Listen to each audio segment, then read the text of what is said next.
Foodies, enak bener ya sore-sore santuy nih kayak di pantai. Bisa kali kita sambil kulineran sama Erik.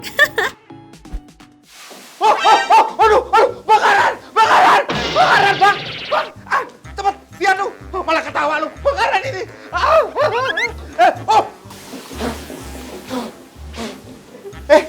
Kebakaran kok lu santai sih, Mas? Enggak, ini biasa aja. Maaf, alisnya masih nggak? Oh masih.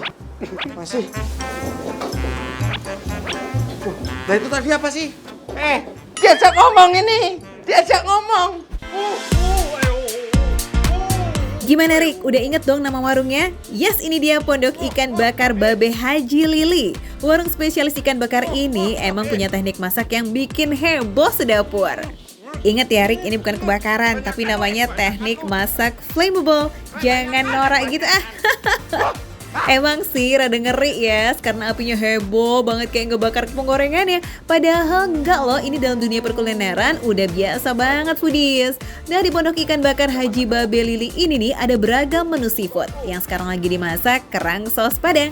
Kerangnya jenis kerang darah ya foodies, dengan campuran rempah cabai, bawang putih, bawang merah, saus tiram, saus tomat, lada, dan bumbu lainnya. Semuanya udah diracik-racik jadi satu saus gitu tuh foodies, tinggal tuang deh. Sep, nanti langsung taruh di meja ya. Siap. Terima kasih. Oke Budis, langsung aja kita lihat ikan pesanan Erik yang kemarin tuh. H-1 harus pesen dulu. Yuk. Nah ini dia nih yang spesial dari Pondok Ikan Haji Babe Lili. Ada jenis ikan tertentu yang gak ada di menu nih foodies. Bisa dibilang inilah salah satu menu rahasia. Dan kalau mau dicobain kudu pesen dulu sehari sebelumnya. Wih mantul. Mana ikan pesanan saya? Ini Bang, yang ini Bang. Ikan apa ini? Ikan sukang atau ayam-ayam. Ikan apa ayam? Ikan, ayam-ayam. Nggak bener nih. Ikannya namanya ikan latah. Ayam. Emang ngejelimot ya foodies kalau ngomongin jenis ikan yang satu ini. Ikan tapi namanya ayam. Atau jangan-jangan dulunya induk ikan ada affair nih sama ayam. Canda. Udah daripada makin ngaco, mending kita semangatin Erik yuk ngulitin si ikan ayam ini. Ya udah, langsung bakar ya. Udah, saya tunggu di meja ya. Oke, siap. Oke, Budis, nanti langsung aja ikan bakar, kerang, sama apa lagi nanti ya. Nah foodies, sembari dibakar biar makin sedap nih, tentunya ikan harus dibumbui dulu ya kan. Nah semua bumbunya udah ready, jadi kalau ada pesanan bisa sat ya kan. Dari warnanya yang kuning kayak begini tentu menggunakan kunyit ya foodies. Terus dicampur dengan bawang putih, bawang merah, lengkuas, kemiri, serta cabai. Jadi makin penasaran nih sama rasanya. Ya langsung kita cobain skuy. Nah, ini dia saatnya yang ditunggu-tunggu. Apa itu? Yo, icip-icip ya, Budis. Langsung aja pertama kali, yaitu adalah kerangnya dulu ya. Ini adalah kerang yang saya tuangin tadi, itu kerang saus padang.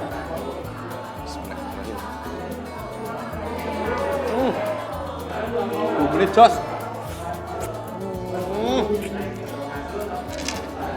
Enak banget. Cuman saus padangnya nggak terlalu pedes. Kalau dari ukurannya memang nggak besar ya foodies, karena ukuran kerang darah ya kebanyakan di warung seafood emang kayak begini nih.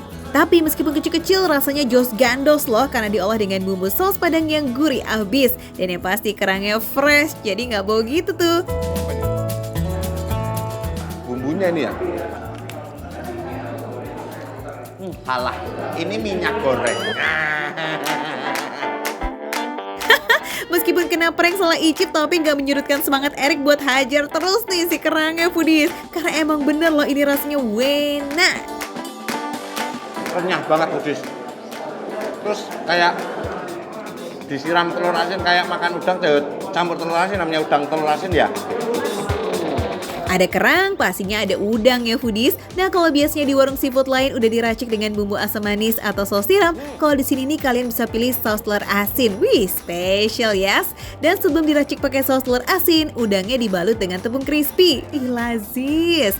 Nah, ini Erik kayaknya mau makan ala-ala Korea tuh foodies. Cumi asam manis, pakai sambal, terus dibungkus pakai daun selada. Wih, kayak apa tuh rasanya?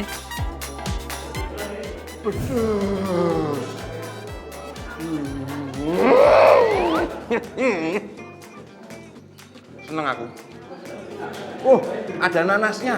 Asam manis ada nanasnya. Cuminya tuh kenyal. Jadi saya pastikan Dari kerangnya, udang, cumi, fresh semuanya. Salah satu kunci dari kelezatan seafood adalah kualitas si bahannya foodies. Kalau fresh pastinya udah bikin masakan jadi makin lazis. Nah, fresh atau enggaknya hidangan laut itu bisa kita tahu dari baunya. Kalau ada bau kayak nggak sedap, bisa dipastikan bahan seafoodnya nggak fresh tuh. Bahkan bisa bikin gatel-gatel loh. Ini membuktikan bahwa pondok ikan bakar Babeh Lili itu emang benar-benar dipercaya selama 26 tahun. Sejak 1996. Tuh, pelanggannya tuh. Enak banget. Valid ya, tempat makan kalau bisa bertahan lama bahkan hingga puluhan tahun, pastinya karena selalu menjaga kualitas dari masakannya. Iya dong. Okidoki, ini dia yang ditunggu-tunggu nih buat dicobain menu spesial ikan bakar ayam-ayam. Cus si Katrik. Woi, siki, iki lor. Wow.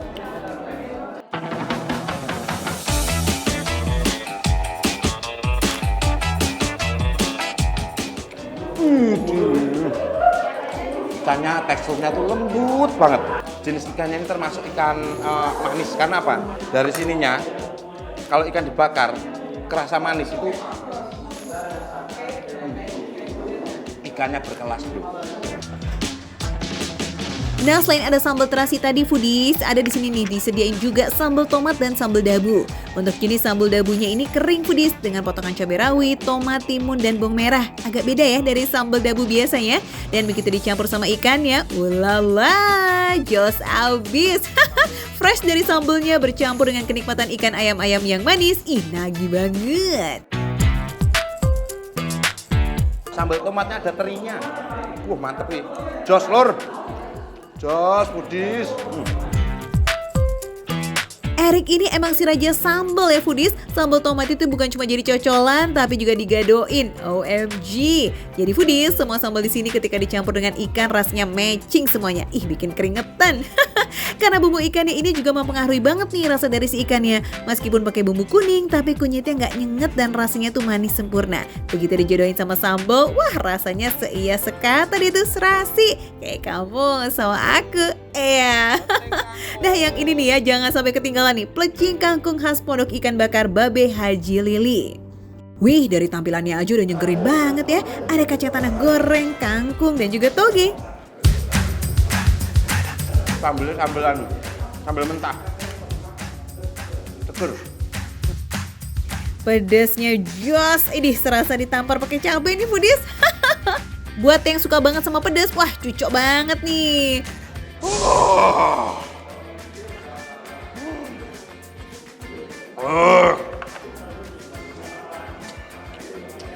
Pedes. Pas banget minumnya. Anu apa jenenge? Maaf pedes. Langsung nggak konsentrasi karena pedes banget ini. Sambalnya nendang banget. Jos. Buat foodies yang penasaran kepengen cobain juga sensasi seafood yang jos gandos ini, cus langsung aja ya ke pondok ikan bakar Babeh Haji Lili yang ada di Jalan Riau nomor 19 Menteng, Jakarta Pusat. Patokannya di daerah belakang Gedung Sarinah Tamrin ya foodies. Wah, foodies.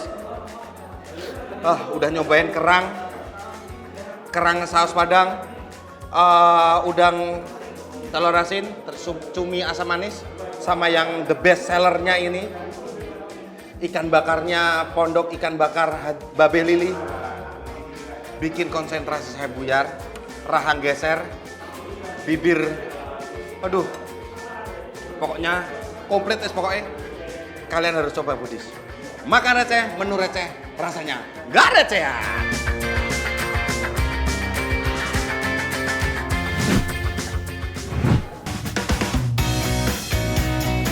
Foodies, hari ini makan receh dan Jolin Mary mau ajak kalian mampir ke rumah Mbah E buat makan soto khas Jawa Tengah. Uhuy, ada soto kudus dengan rasa rempah-rempah yang kuat dan sate-sateannya yang dijamin lazis. Selain itu ada menu spesial nih, manyung asap geprek. Wow, jadi bukan ayam aja nih kena geprek.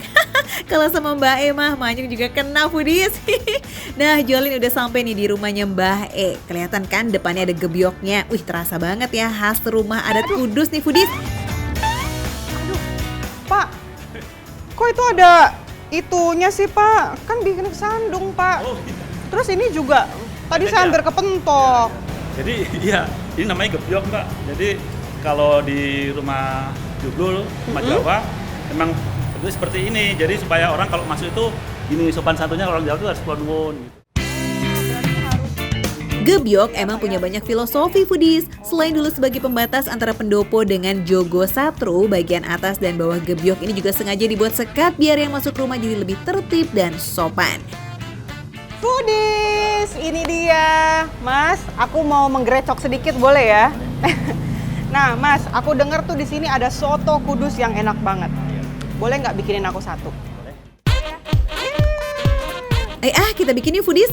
Sesuai namanya, soto ini berasal dari Kudus, Jawa Tengah. Sotonya pakai suiran ayam dicampur dengan kuah bening yang warnanya agak kecoklatan. Nah, kalau di soto Kudus Mbah ini, kuahnya tuh lebih kental dan coklat lagi karena banyak banget rempah-rempahnya foodies. Makin penasaran kan sama rasanya? Langsung aja yuk kita bikin soto Kudus pakai nasi. Terus kita campur deh dengan toge dan suiran ayam.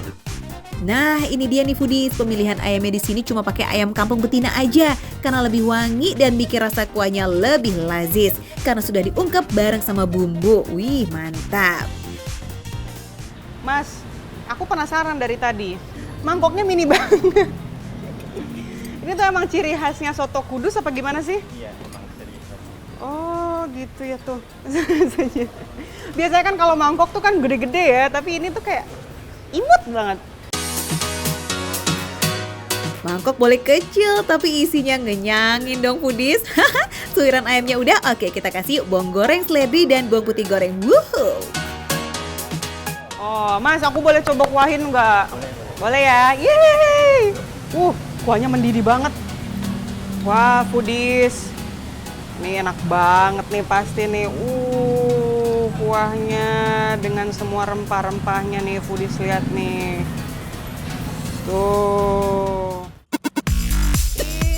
Tuh foodies, kuahnya coklat dan wangi banget ya. Selain rasa kaldu ayamnya, kuah soto Kudus juga pakai campuran lengkuas, jahe, bawang putih, dan bumbu lainnya.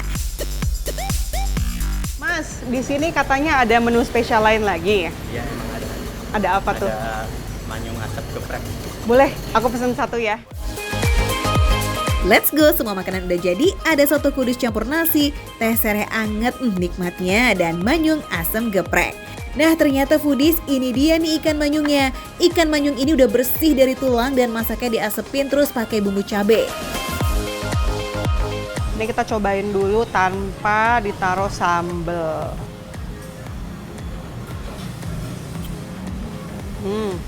Kuahnya tuh berasa banget rempah-rempahnya. Tapi yang paling dominan itu adalah rasa bawang putihnya. Terus rempah-rempah yang lain juga nyatu jadi satu di sini. Meski kuahnya bening, tapi rasa rempah-rempahnya nonjok banget foodies. Rasa bawang yang gurih dicampur jahe dan lengkuas serta rempah lainnya makin lazis banget di lidah. It's TOP. Itu isiannya tuh ada ayam, ada toge, ada nasi, terus ada seledri, sama ada bawang-bawangan. Langsung aja kita cobain ya.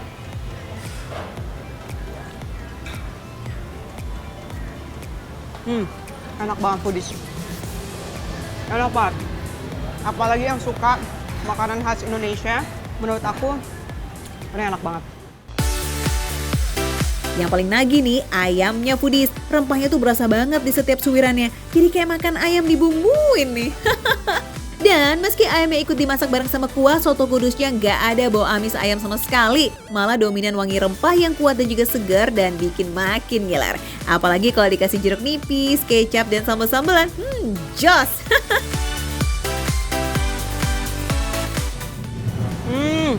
Ini tuh benar-benar berasa banget rempah-rempahnya.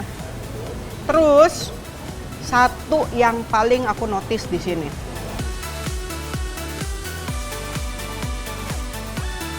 Kaldu ayam. Kita lanjut yuk cobain manyung asap gepreknya. Kalau pesen manyung foodies udah dapat sepaket sama lalapannya. Ih cuco daging ikan manyungnya ini juga tebel-tebel. Tapi tenang, bumbu cabenya ngeresep banget kok sampai ke dalamnya. No hambar-hambar kok.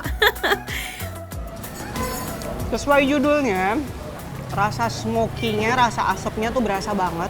Dia tuh kayak apa ya? Teksturnya tuh kayak tekstur dagingnya tuh kayak sarden. Kalau menurut aku ya. Kalau aku sih suka banget nih baladonya nih. Ini enak banget menurut aku, pedes banget.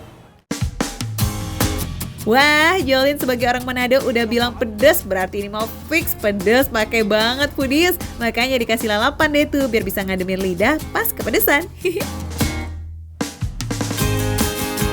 Rasa ikan manyung geprek ini didominasi sama terasi plus cabe. Ditambah dengan limau, wih bikin makin gurih dan seger. Pokoknya foodies cobain ya, dijamin deh pasti ketagihan. Cus datang ya ke Soto Kudus Mbak E di kawasan Gandaria, Jakarta Selatan. Bukanya setiap hari foodies dari jam 9 pagi sampai jam 9 malam. Oke. Enak banget, apalagi harganya juga enak pastinya. Soto Kudus ini harganya 18.000. Sate-satean ini dimulai dari 6.000 sampai 9.000. Si manyung ini harganya 25.000. Udah sama nasi. Ini baru namanya makan receh, menu receh, tapi rasa nggak recehan.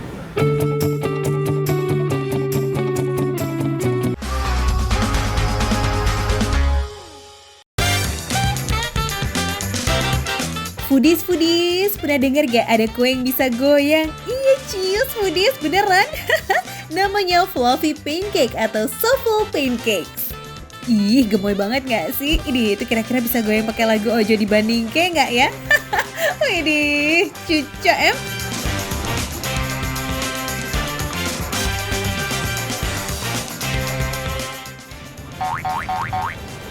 Ya mas, antri mas. Foodies. Ketemu lagi sama aku, Aiman Riki. Ketahuan deh. Ini aku lagi ngantri nih, Foodies. Udah 20 menit antri. Aduh. Ini sengaja banget aku lagi ngantri gini. Karena ini tuh jajanan yang hits banget. Apalagi sekarang aku lagi di daerah Kemanggisan. Wah. Udah deh, Foodies. Tungguin aja deh. Karena ini tuh kalau sesuatu yang enak, kita siap banget buat antri. Yuk, Foodies. Foodies, soulful pancake ini emang jadi incaran banget. Apalagi kalau jualannya udah di pinggir jalan, wah udah pasti rame pol deh tuh. Karena cara masaknya itu loh unik dan tampilannya yang gemesin banget ya. Jadi menarik perhatian sekitar deh. Cie, jajanan food lah dapat perhatian. Soalnya gerobak jajanan food lah dari jauh udah terpampang nyata tuh Foodies. Jadi yang udah pada ngincer nemunya gampang bingits. Lokasinya ada di Jalan Raya Kebonjeruk nomor 9 Kemanggisan, Jakarta Barat. Selain punya soulful pancake khas Jepang yang enak pakai banget ini, jajanan Foodla juga punya menu lain nih. Yang paling favorit ada chicken steak yang enak kepol dan harganya tetap receh. Nanti kita coba juga ya. Kita bikin soulful cake-nya dulu. Skuy! Mas, ini kira-kira bahan-bahannya apa aja sih? Kita di sini ada putih telur, Kak. Putih telur, kuning telur, ada tepung, dan gula. gula. Dan di sini saya tidak memakai bahan pengawet. Tidak pakai bahan pengawet. Wah, jadi aman banget nih, Foodies. Gak pakai bahan pengawet dan pengembang nih Foodies. Bahan utamanya simple abis, cuman pakai gula, telur, dan tepung terigu yang sudah dicampur pakai essence. Dari satu adonan aja bisa jadi banyak banget. Ini biasanya untuk berapa buah souffle-nya, Mas? Kita 2 porsi. 2 porsi segini? Iya. Oke, kalau gitu. Silakan Mas, lanjutkan lagi Mas. Aku takut gagal nih. Nah, biar nggak kempes, adonan perlu diaduk cepet dan diaduk rata. Makanya biar nggak gagal nih, kasih ke abangnya aja ya yang udah ahli, oke? Ngeri-ngeri sedap juga nih kalau kita gagal. Adonannya udah dicampur semua jadi satu Foodies, saatnya dipanggang. Cetakannya ini juga simple banget, cuma pakai kertas. Isinya satu-satu ya, jadi butuh kesabaran nih emang kalau ngadepin yang lembut-lembut kayak begini. Nah Foodies, ini nih yang susah sekaligus bikin antrinya pakai lama. Masaknya butuh waktu 15-20 menit. Nah, gini nih Foodies. Kita ratakan biar hasilnya rapih. Kita tinggal nunggu sekitaran 15 sampai dengan 20 menit. Karena teknik masak slow cooking, jadi setiap 5 menit pancake-nya harus dibalik nih biar matangnya rata di kedua sisi. Oh gitu, jadi setiap 5 menit kita balik lagi kembali adonannya, setiap 5 menit lagi dibalik lagi. Sekalian kita pesen chicken steak ala jajanan food lah ya, yang katanya lazis dan receh itu tuh, skuy. Lihat nih, dari teksturnya aja membal banget, lihat. Bisa goyang-goyang gitu. Turun naik, turun naik, turun naik. Jadi kebayang baju turun naik ya foodies. Bisa jiggle-jiggle gitu, amazing. Begitu hap, langsung hilang di mulut, saking lembutnya. Wow, bener-bener ya enak banget foodies, terutama dari saus coklatnya. Duh, makte dan enak banget.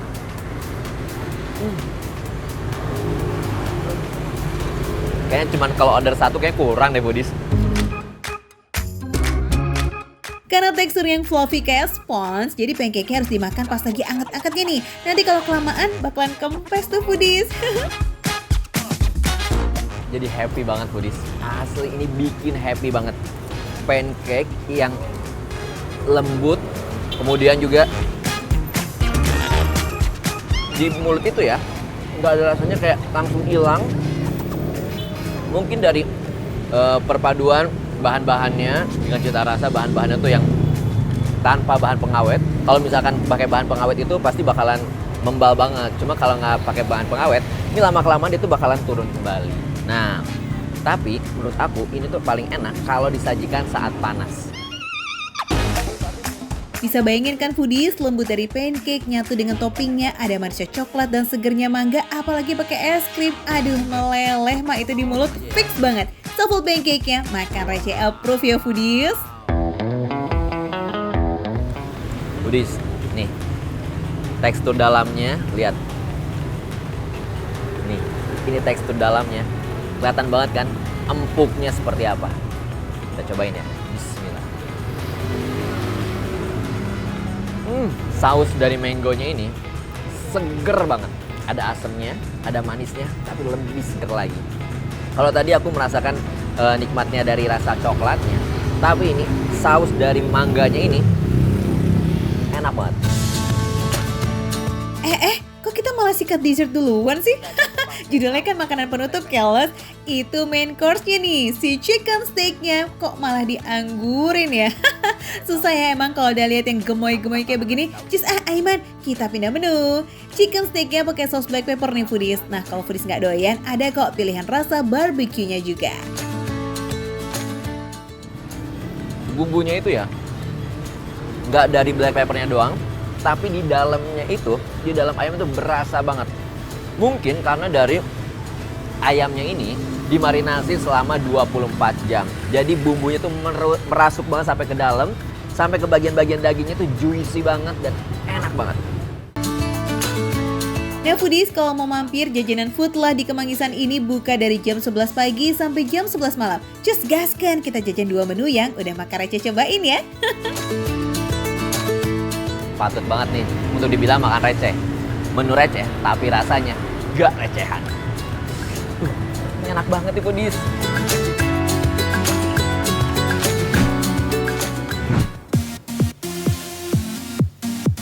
Foodies, kalau berkunjung ke Yogyakarta, kuliner yang wajib banget dicoba ini ternyata nggak cuma gudeg loh. Iya, tapi bakmi Jawa dan nasi goreng Pak Pele ini nih gak boleh sampai kelewatan.